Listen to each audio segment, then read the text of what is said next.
Om Swastiastu. Saya Kade Arisuta. Di video kali ini saya akan membacakan puisi pilihan yang saya pilih dari 10 puisi yang telah disediakan oleh panitia. Baik, langsung saja saya bacakan puisi yang saya pilih. Hujan Bulan Juni, karya Sapardi Djoko Damono.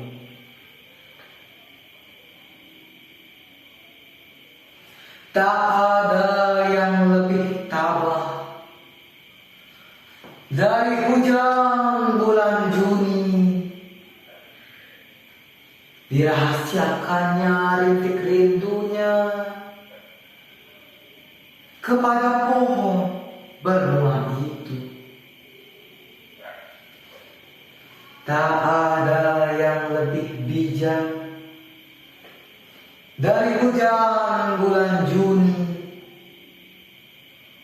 dihapusnya jejak-jejak kakinya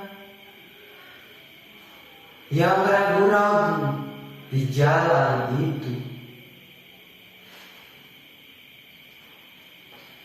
Tak ada yang lebih arif dari hujan bulan Juni,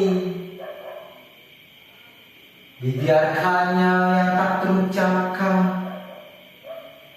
diserap akar pohon bunga itu. Baik, sekian tadi pembacaan puisi yang bisa saya sampaikan. Jikalau ada salah kata dalam penyampaian puisi saya tadi, saya mohon maaf. Saya akhiri dengan para santi. Om Santi Santi Santi Om. Terima kasih.